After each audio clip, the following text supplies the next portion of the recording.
Halo, dalam video ini saya akan menunjukkan cara memperbarui Samsung Galaxy A32 Anda secara manual melalui Odin.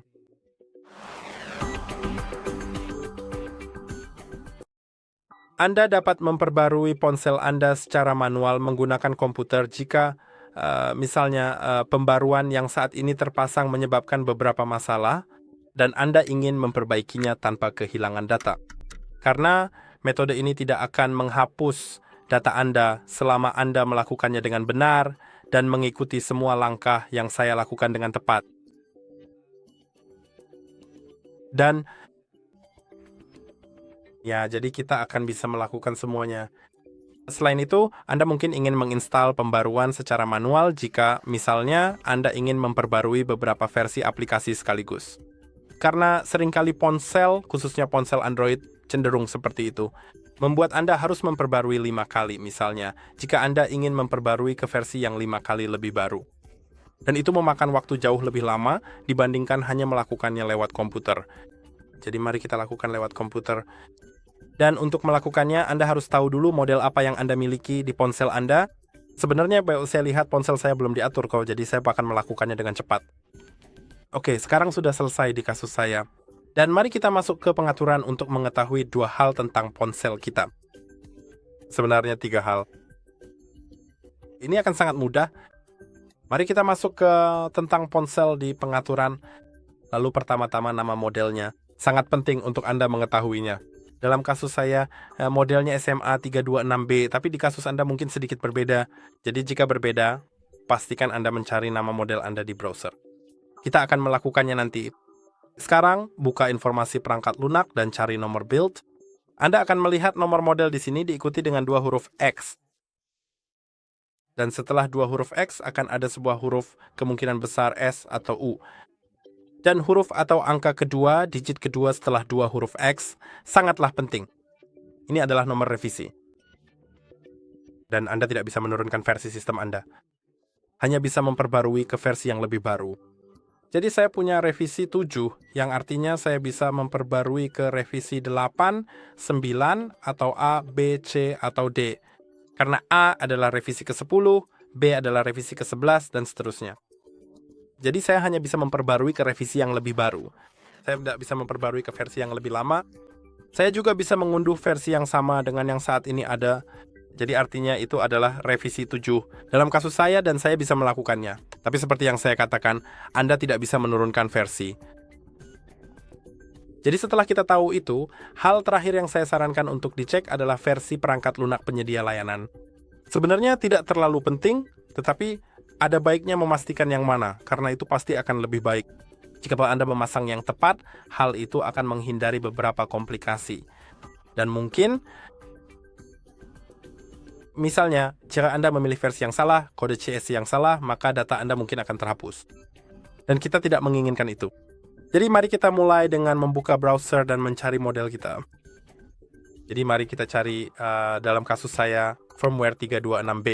Dan saya akan mengunjungi situs web ini karena baru saja saya uji, tetapi Anda bisa mengunjungi situs web lain manapun, jujur saja. Anda bisa lihat, kita sudah menggunakan modal yang benar. Dan sekarang, mari kita pilih kode CSC. Jadi dalam kasus saya itu adalah OPV.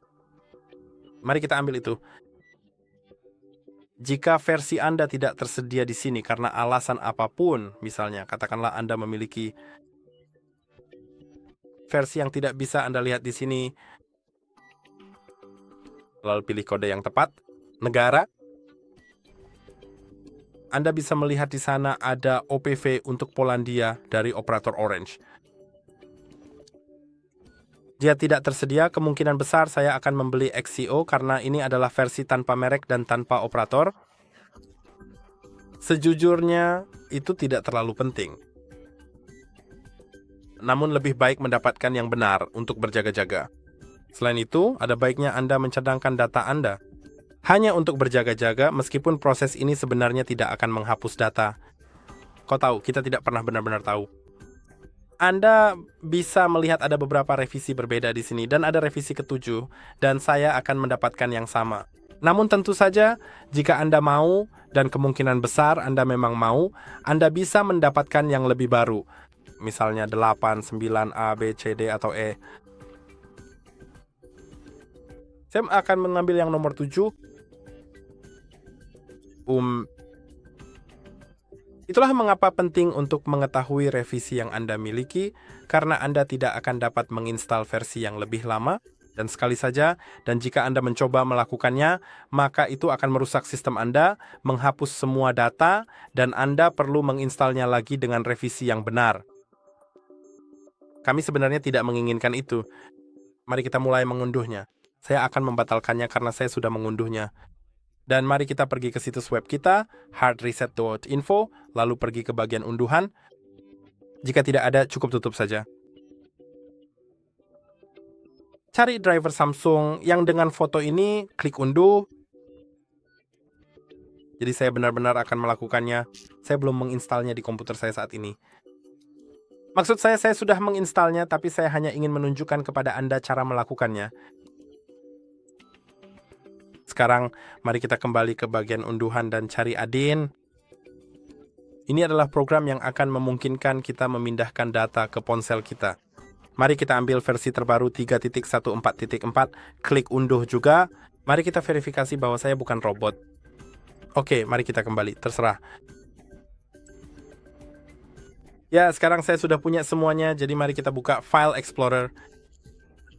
Dan Anda bisa lihat saya punya firmware Samsungnya.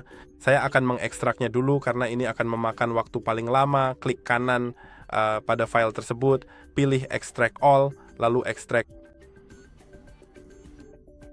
Selama proses itu, mari kita ekstrak driver Samsung. Jadi klik kanan, Extract All, Extract, dan juga add-in-nya. Jadi klik kanan, Extract All, Extract. Sekarang Anda bisa lihat kita sudah punya folder dengan file-file di dalamnya. Dan pertama-tama kita harus membuka driver USB Samsung. Klik 2 kali pada file tersebut dan install. Saya tidak akan melakukannya karena saya sudah menginstalnya hari ini. Tapi jika Anda belum pernah menginstalnya sebelumnya, atau jika Anda belum pernah menginstalnya sama sekali, sangat penting untuk melakukannya.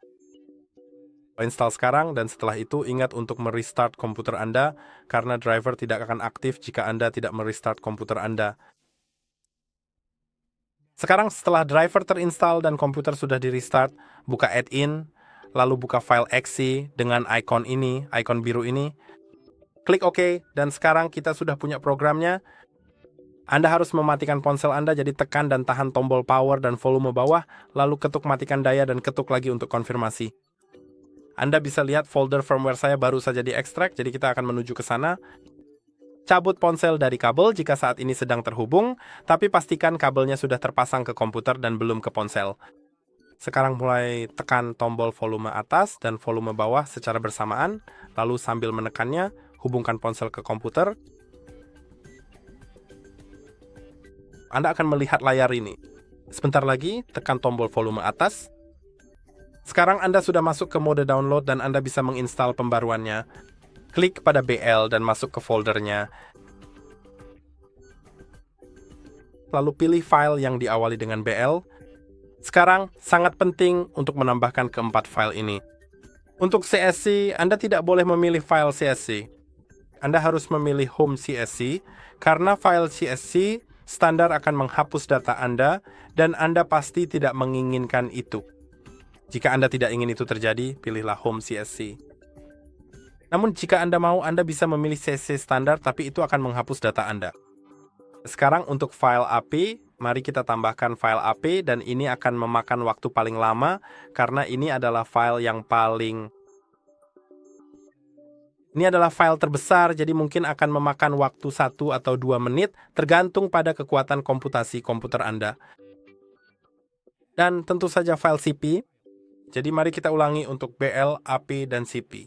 Anda menambahkan file yang diawali dengan singkatan-singkatan tersebut.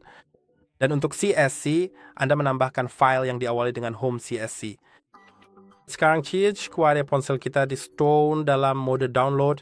Ada yang muncul di port COM di sini dengan warna biru, maka kita bisa klik start dan proses instalasi akan dimulai. Pembaruan kita. Jadi ini mungkin akan memakan waktu cukup lama, bersiaplah dan bersabarlah. Ponsel Anda akan restart secara otomatis. Saya akan kembali kepada Anda setelah prosesnya selesai. Dan seperti yang Anda lihat, prosesnya sudah selesai. Ponsel telah restart dan Anda bisa lihat tidak ada data yang hilang. Karena semuanya berjalan dengan baik. Jadi saya harap video ini bermanfaat. Jangan lupa untuk like dan subscribe. Sampai jumpa di video berikutnya.